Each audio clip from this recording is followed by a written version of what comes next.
I'm James Lynch, and this is my stock report for UFC Paris, taking a look at the biggest winners and losers from the event. And the biggest winner on this card has got to be Nassourdine Imavov, getting a decision victory over Caio Borralho. This is a big fight. The odds were fairly close going into this one, but Imavov clearly won the matchup here. If you look at the stats, significant strikes, Imavov landed more than Caio Borralho overall, won most of the rounds. I don't think there's any question that he won this fight, and he needed to win this because of the simple fact that there is potentially a title shot on the line here with the winner. We still got that fight with Reiner de Ritter and Anthony Hernandez. We'll see how that goes. But right now, Imavov putting himself in a very good position to fight Khamzat Chimaev next. Regardless, he's right up there at the top of the heap, coming off the knockout win over Israel Adesanya, and now getting this win, taking out Borralho, who's yet to lose in the UFC. I thought this was a solid performance. Now, it would have been a little bit better if you got the finish, but, you know, Caio Borralho, pretty durable guy. I think most people going in, including myself, felt like this was going to go the distance. So, this is about as dominant of a win as you can get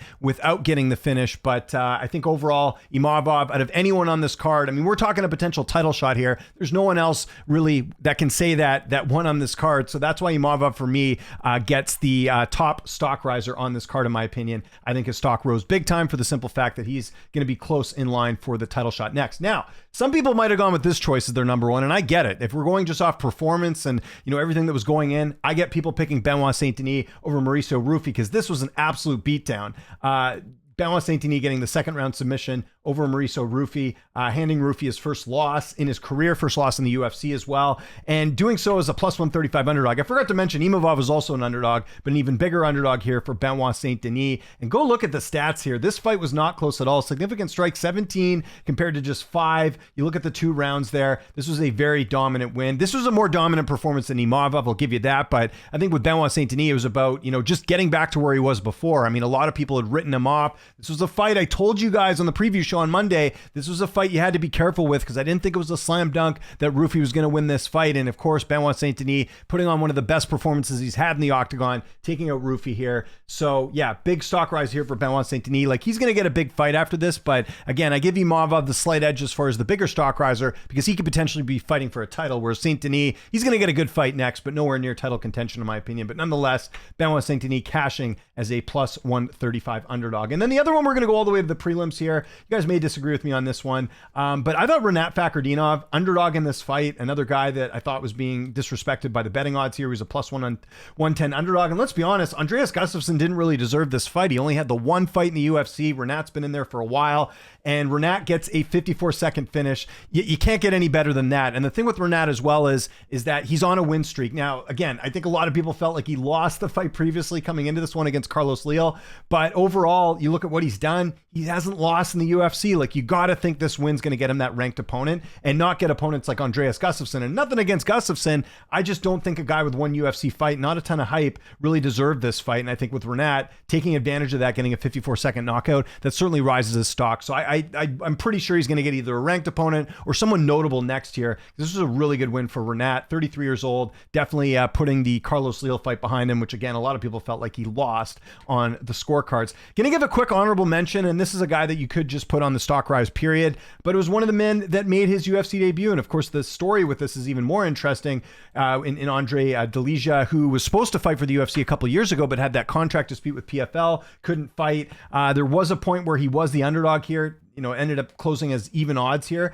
But, you know, first round finish over Tybura, very impressive here. Heavyweight's wide open, right? So him getting this win, it's really going to propel. I mean, he'll be ranked, I would think. I mean, he has to be. He beat a ranked guy, but heavyweight's so weak right now outside some of the top contenders that a win like this, I mean, we could be talking about a couple fights away from a title shot in the heavyweight division. That's where we're at now with how weak that weight class is. So this is a huge win for Delija. You could put him as your top 3 stock risers. Don't have an issue with that. I'm going to give him the honorable mention just because I think for Rinat, that was sort of a bigger win in terms of the rankings. But Delija, big win here in Paris, getting it done in his UFC debut. So those are the biggest stock risers. Now let's get to our stock droppers.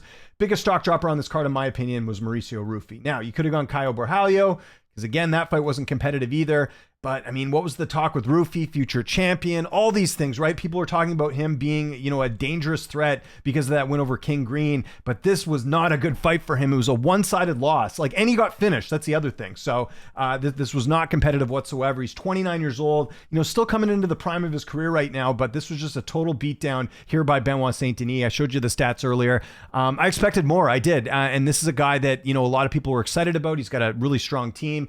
I just don't think this was a good performance. And again, he gets finished here. I think level of opposition is a real thing with a lot of these fighters here. I did feel like people were kind of overrating that Bobby Green win or King Green win. And I think it showed tonight. Benoit Saint-Denis beat the brakes off him. So for me, Rufy, stock goes down big time. We'll see what the UFC decides to do with him next. I mean, he's an exciting fighter. So, I mean, it's not like it's terrible that he lost this fight. But, I mean, I think had he won this fight, we could be talking about a fast track to a title here. Let's be real. I mean, that's what would have happened if this was the other way around. But it's Rufy who ends up losing via submission. Okay, second biggest stock dropper on this card has got to be Caio Borralho. Of course, his undefeated record in the UFC is gone. And, again, you could argue maybe a round or two that he wanted this fight, but this was pretty much Imavov's fight. This fight wasn't close. I thought this fight was going to be a bit closer, to be honest, and I did pick Imavov, but I just didn't see that much from Borralho that really showed that he belongs in the upper echelon of these fighters. Now, look, he's got some good wins. The Cannoneer win in the fight previously before this, very good. But another guy I think I want to see fight some better opposition here and really see where he fits in the division. But he strikes me as the type of fighter that will take this loss and improve and get better, and we could see him get back to the contender spot here. But again, huge opportunity. He wanted this fight with Imavov. The whole thing was, that Imavov was waiting for the title shot, and Borralho was like, no, I got to fight him.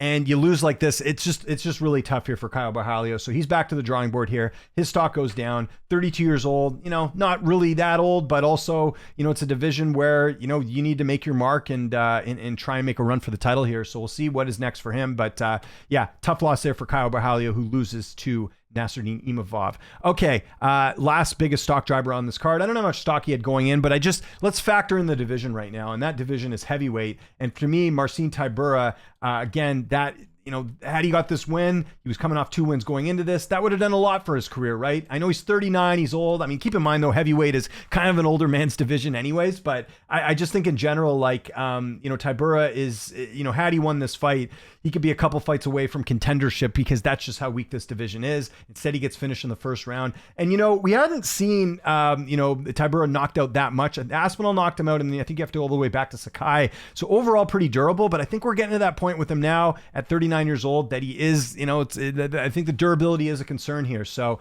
again, I think Tybura had stock simply because heavyweight's very weak and a win could really propel him up. So to lose like this, it's a big setback. We'll see where Tybura goes from here, but tough loss there on the night. So again, just to do a quick recap here, I'm going with Nasruddin Imavov, Benoit Saint-Denis, and Rinat Fakhretdinov as my stock risers with an honorable mention to Ante Delija. And then our stock droppers are going to be Mauricio Rufy, Caio Borralho, and also Marcin Tybura.